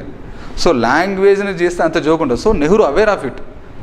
If there is any creation, okay, we will create. But eventually it will lead to a threat to the unity of India. Because India is a kid. India is a nascent stage, just formed. If everybody, Tamil state, Telugu state, Kannada state, Kerala state, obviously everybody is worried about their own thing. Which eventually led to creation of maybe formation of separate country. They are under the fear, especially Patel and Nehru. So even though they are promised themselves in 1920s, they are after independence, they are reluctant. Actually they are fearing.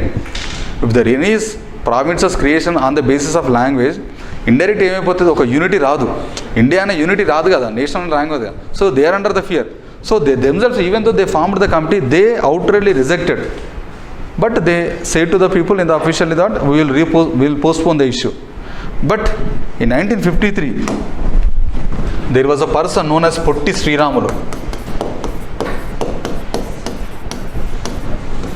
who took 58 days hunger strike.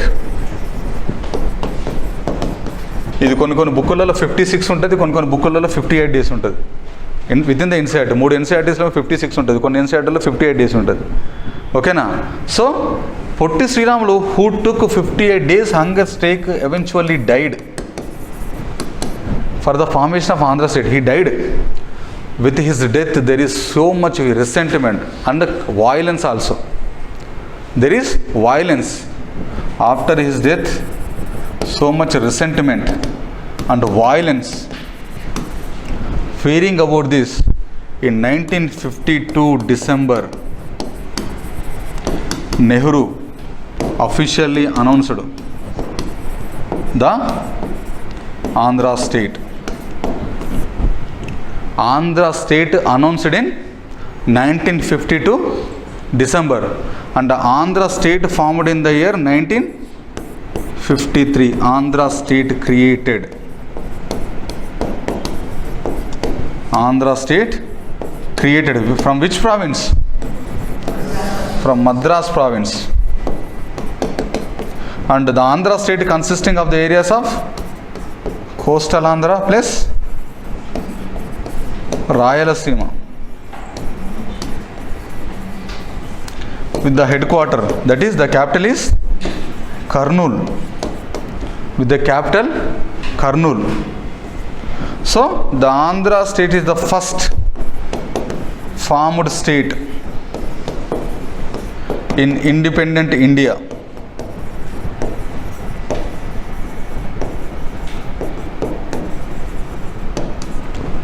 Independent India on the basis of language.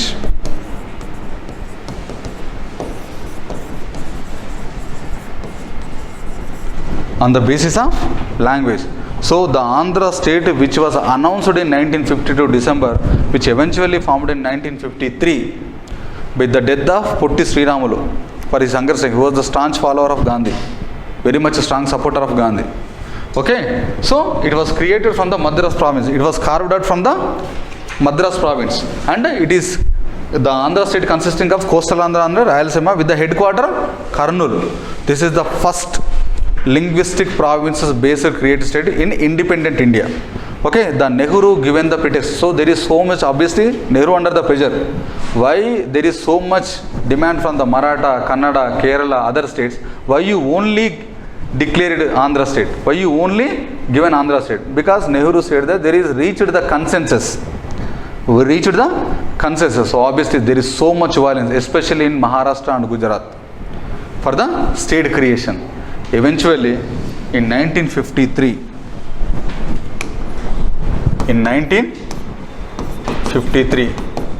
the government of India formed SRC. SRC means State Reorganization Commission, which is headed by the chairman Fazl Ali, and other members are Hrudayanatha Kunjuru, next K.M. Panikkar. They are the members. He is also the member. Okay, so in 1953 SRC formed. SRC not formed for the desirability for the linguistic based creation. The SRC formed for the formation of linguistic states. We will going to create the linguistic states, but how it should be formed? అర్థమైందా? Desirability గురించి కాదు, feasibility గురించి కాదు. We are going to create the linguistic states. How it should be created? That is the task. Okay na? So the SRC Commission, State Reorganization Commission, which is headed by the Fazl Ali, which is also known as Fazl Ali Commission, because he is the chairman. The other members are also important. Please remember Hrudayanatha Kunjuru, next K.M. Panikkar. K.M. Panikkar. So they not formed for the, please remember, it is not for the feasibility or desirability. It is formed for the state creations. State creations. So already చాలా సార్లు postpone చేశారు. They are realized now. So obviously it is the time to fulfill their aspirations. Forget about this, because S.K. Dar commission rejected, JVP committee where himself Nehru is the member, rejected. There is huge resentment, there is violence, especially in Maharashtra, Gujarat. Many people are dying. Nehru realized it is time to give the linguistic states. ఎందుకంటే ఎంత pollution అన్నా పీల్చాల్సింది గాలే కదా, ఎంత pollution అన్నా పీల్చాల్సింది గాలియే, inevitable, తప్పదు. So they realise, okay, you are asking, it is our duty to fulfil your aspiration, your demand. So Nehru came with the SRC, State Reorganization Commission. It is to form the states, how the state should be formed. It advised 14 states and 6 UTs should be formed. And the first formed state is 1956 Andhra Pradesh. Andhra Pradesh. ఓకేనా? SRC ఏమని చెప్పింది? State reorganisation commission, Fazal Ali commission 14 states create చేయాలి, 6 UTs create చేయాలని చెప్పింది. 14 states, 6 UTs should be created. Okay, ఈ 14 స్టేట్స్లో first formed is 1956 Andhra Pradesh. Actually this Fazal Ali commission is against for Andhra Pradesh. Fazl Ali Commission crystal clearly said there is no merging of Telangana state with the Andhra people. Fazl Ali Commission given the clear report. Okay, Telangana state should not be merged with the Andhra Pradesh because of their language, cultural diversity is different from the Andhra people. It should not be merged with the Andhra Pradesh. Fazl Ali Commission given. It given even provisions 1956. You take 5 years of time. So that is in 1961. Take the opinion of Assembly. Take the opinion of Assembly. If the Assembly resolution is passed, then you mix the Telangana state with the Andhra Pradesh. Fazl Ali Commission outrightly rejected the merging of Telangana state with Andhra Pradesh, clearly given. But why it is formed in 1956? Reason is the Fazl Ali Commission said that it is not the right time to merge the Telangana state with the Andhra, because there is so much movement in Andhra Pradesh, in Andhra state, that is Vishalandhra movement. Vishalandhra movement చాలా strong ఉంది. ఎందుకంటే they want the capital, they want the infrastructure. So the Andhra state headquarter is Kurnool. అంత కర్నూలు కంటే better city లేదు. ఎందుకంటే they invested each and everything in Madras state only, Madras సిటీలోనే. So there is no other capital city rather than Kurnool. So there is so much, Vishalandhra movement is so rampant, చాలా స్ట్రాంగ్గా జరుగుతుంది. But the Telangana people are not want to join with the Andhra. So Fazal Ali commission decision important, అందుకని చెప్తున్నా. Fazal Ali commission, the first reorganisation commission clearly given the report that the Telangana state should not be merged with the Andhra Pradesh. ఆంధ్రప్రదేశ్తో merge చేయొద్దు. ఒకవేళ కావాలనుకుంటే 5 years time తీసుకోండి. 5 years time తీసుకొని ఆ తర్వాత 5 years తర్వాత 1961లో ఒకవేళ అసెంబ్లీ ద్వారా రిజల్యూషన్ పాస్ అవుతే అప్పుడు you can merge the Telangana state with the Andhra Pradesh. But the point here is the CM of Telangana is Burugula Ramakrishna Rao.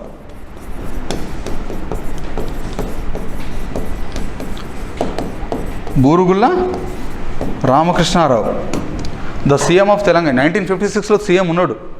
In 1956 the Telangana CM is Boorugulla Ramakrishna Rao, who is a close friend of Nehru. He is very close friend of Nehru. He is very strong supporter in INC. So he is asking the Nehru, why you are waiting for the 5 years? No need to wait for the 5 years. Actually he is supporter of Vishalandra. He is supporter of Andhra Pradesh. He don't want to stay Telangana isolated. He want Telangana state should be merged with the Andhra Pradesh. CM of Telangana Boorugulla Ramakrishna is strong supporter of Andhra Pradesh state, Vishalandra supporter. So the Fazal Ali Commission given the 5 years time period ichindi the commission. So he is a close friend of Nehru. He persuaded Nehru. There is no need to wait 5 years and no need for the assembly resolution also. Let's given the Vishalandra, I mean to say Andhra Pradesh. That's how in the year 1956 the first formed state is Andhra Pradesh. Is this clear? ఎప్పుడు lime లైట్లో ఉంటుంది, అందుకే చెప్తున్నా ఇంత. ఓకేనా? So in 1956 the Andhra Pradesh state is formed. Of course the Hyderabad state is carved from the, అంటే హైదరాబాద్ స్టేట్లో ఏంటంటే కొంచెం మహారాష్ట్ర పార్ట్ ఉంటుంది, కొంచెం కర్ణాటక పార్ట్ ఉంటుంది. ఆ లాంగ్వేజ్ బేస్ మీద క్రియేషన్ కాబట్టి ఏం చేశారు, ఓన్లీ తెలుగు స్పీకింగ్ పీపుల్నే డివైడ్ చేశారన్నమాట. Okay. And after that Kerala, and after that Karnataka. ఓకేనా? 14 states అని చెప్పాను కదా. First formed is Andhra Pradesh, after that Kerala, after that Karnataka. Next ఈ సీక్వెన్స్ గుర్తుంచుకోండి. Gujarat, Dadra and Nagar Haveli. Okay. Next Goa, Daman and Diu. Next Pondicherry. Next Nagaland. Okay, Nagaland. And next Haryana. Next Chandigarh. Next Himachal Pradesh. Next Manipur. Next Tripura.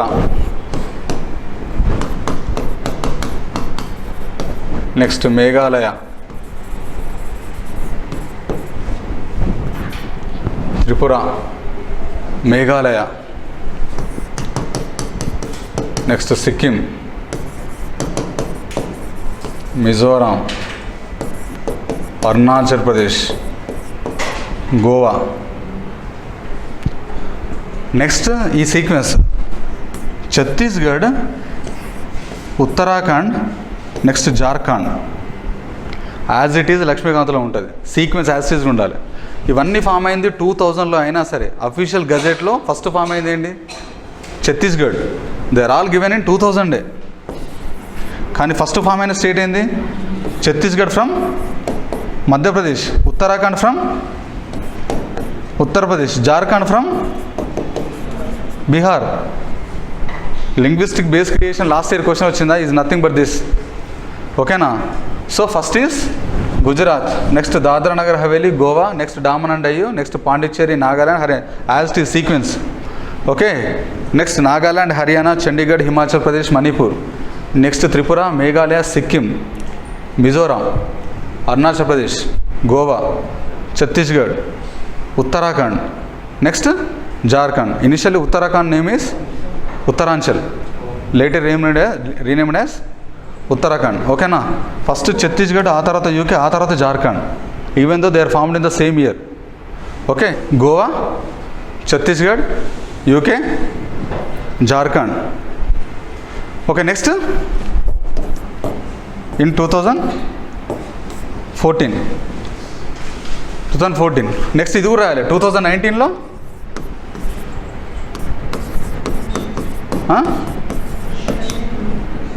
Jammu and Kashmir and Ladakh. And in the 2019 again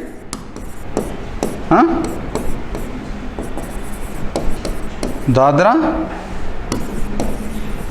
and Nagar Haveli and Daman and ఇవి రెండుని కలిపేశారు కదా.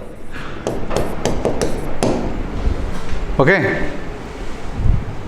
So this is the sequence. That's how the states are formed. But the issue is there regarding the Belgaum. ఎప్పుడు చూసినా every year ఒక 2-3 days ఫిబ్రవరి టైంలో బెల్గామ్ గురించి issue అవుతూ ఉంటుంది. Okay,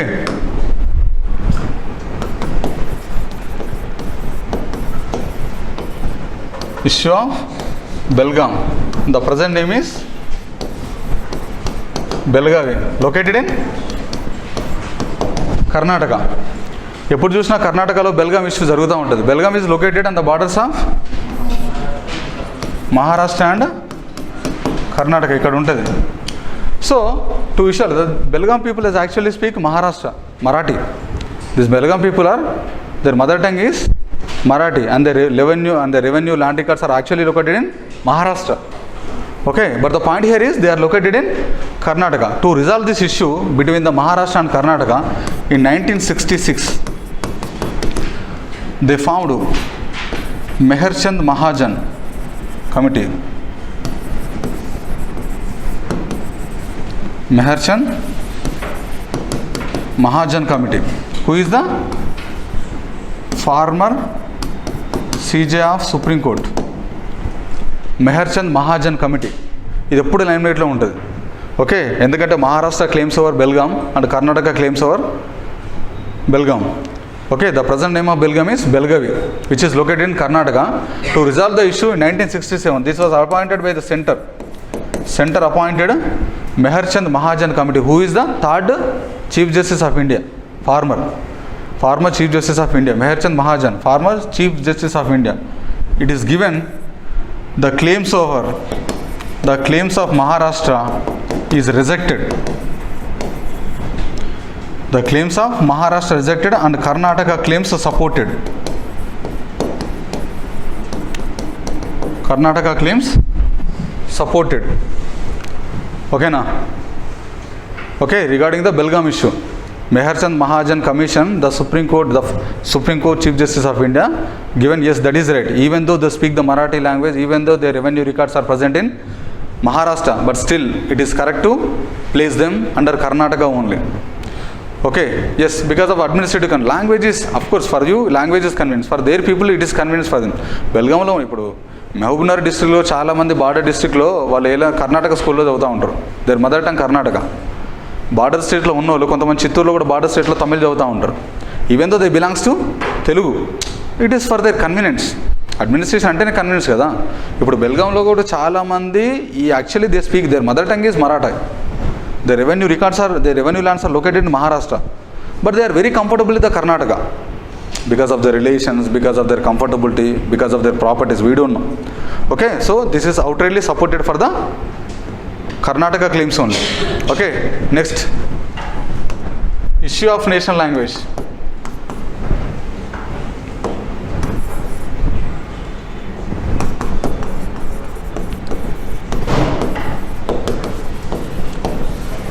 Issue of national language. So after independence, while framing the constitution, there is so much demand from the constitutional makers regarding the national language. So many people want Hindi should be the official language. Hindi should be the official language. Many people want, because in India the 40% of the people speak Hindi. 40% of the people speak Hindi. And what kind of Hindi they speak? They particularly speak a Hindi known as Khari Boli. This is a particular Hindi which is not proper Hindi. The northern India, actually the proper Hindi is spoken even now also only 14% or 13% a proper Hindi. The majority North Indian people speak Hindi which is known as Khari Boli, is the official term. This Khari Boli is nothing but the mixture of Hindi, Urdu and Persia. Okay, but the southern Indian states, especially Tamil Nadu, Telugu, I mean to say Kannada people, Malayali people, they are outrightly rejected for the official language because indirectly it is a threat to the mother tongue. So that's why they don't want to implement Hindi as the official language of India. So that's why they passed Official Language Act.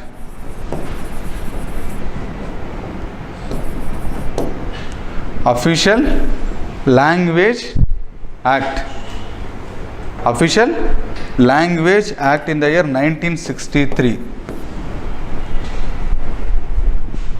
Official Language Act in the 1963. According to this, the Hindi is the official language of Union.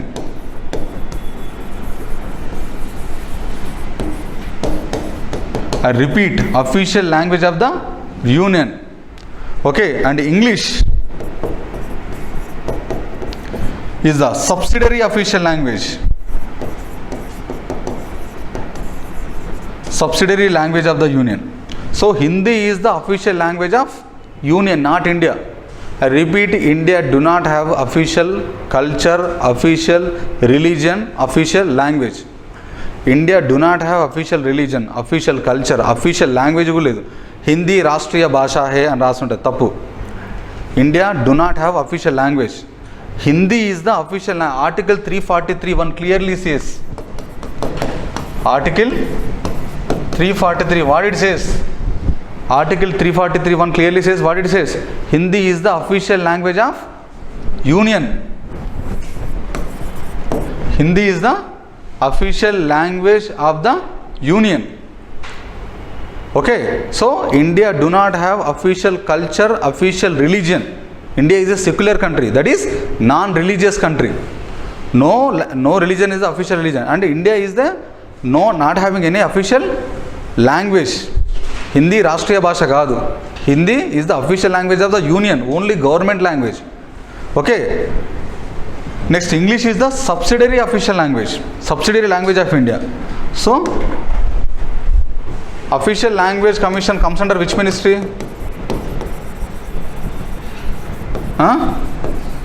Ministry of Culture. Official Language Commission comes under which ministry? Ministry of Culture. Ministry of Education. Comes under Home Ministry. Comes under Home Ministry. Goa is ఏదైనా సరే out side territory ఇండియాలో కలిపేటప్పుడు first ఏం చేస్తాం? UT status ఇస్తాం. UT status ఇచ్చి ఆ తర్వాత పీపుల్ ఇండియన్ అడ్మినిస్ట్రేషన్కి అలవాటు అయిపోయిన తర్వాత మళ్ళీ కొన్ని సంవత్సరాలకు will give the statehood so that they can rule themselves. So first ఏంటంటే Goa is first given the operation Vijay. తెలుసు కదా, when I'm discussing about the Portuguese people I discuss about the operation Vijay. First ఏ status ఇచ్చినాం? UT status. ఆ తర్వాత అట్లా, అందుకని చెప్పి. ఓకే.